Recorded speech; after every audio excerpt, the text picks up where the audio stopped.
Hey everyone, Fatty from Pack-a-Punch Traders here to talk about how we view pre-market hours and trading.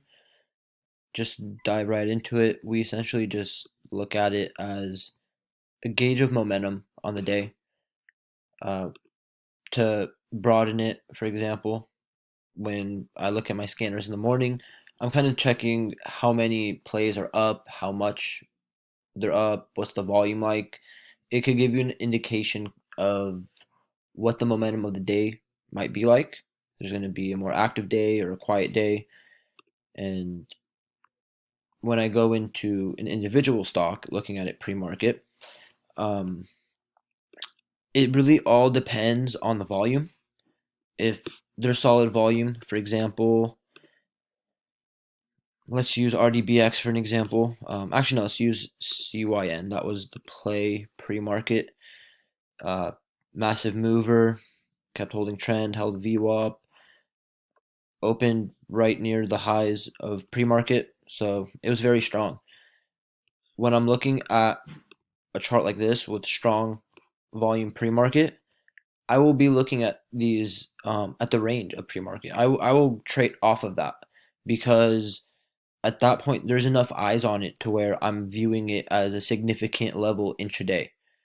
Of course, other levels on the daily chart will be more significant, of course. Multi-day resistance is going to be more significant than intraday, and multi-week, multi-month will be stronger than the multi-day resistance, and so on. So when there's volume, there's definitely eyes on the play, and from there, I'm just gonna let it open up and see what the range is. For example, the way I traded this was I was thinking of an open price play, as that is a key level as well. But I thought it was still too soon. I wanted it to see if it were to double bottom here, and it did. So how I played it was a pre-market breakout over 211. I did get in a little late at 216, but the same thinking goes, looking for that key level to break, for shorts to see that they are wrong, the ones that packed in pre-market, the ones that packed in right into the open. Once the bulls kind of take control, you do get the push. There was resistance here, in this case, in the mid twos, some solid resistance here, um, which ended up kind of killing the play. But nonetheless, you kind of see how the pre market level here does end up offering a solid move from that area, solid 10% or so. Yesterday we had CRXT. I did play that as an open play. That did also have this one.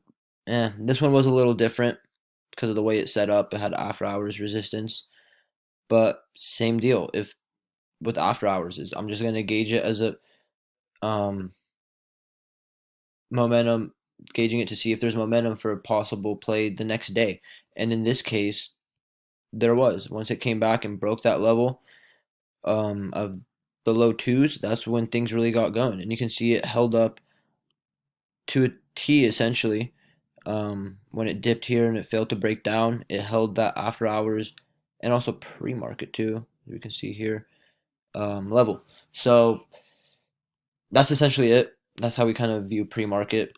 We do have a couple of setups. For example, I do have the pre-market high break. I wait at like 10-15 minutes for the open, after the open, let the play consolidate, and if it comes back on some decent volume, strong buying to break the pre-market high, it's a decent setup for a possible squeeze. And in this case, it only gave about 10%. They do offer more. It is a solid pattern, but in this case, too much resistance nearby that kind of killed the play. Um, but yeah, so that is kind of it. How we look at pre-market. The first video I think of making, first video I've made going over this, so might not be articulating it the best way, but going over it, talking about it will definitely help me out to help you guys out. So Please give this a thumbs up if it was helpful at all. Comment any critiques. Subscribe to our channel if you like any of our content. And check us out on Twitter at Pack a Punch Traders. Watch us out daily. Some solid material out there, good calls. And look us up at tradecaster.com for low cost live stream. So yeah, a bunch of good material out there. Hope you guys take advantage of it.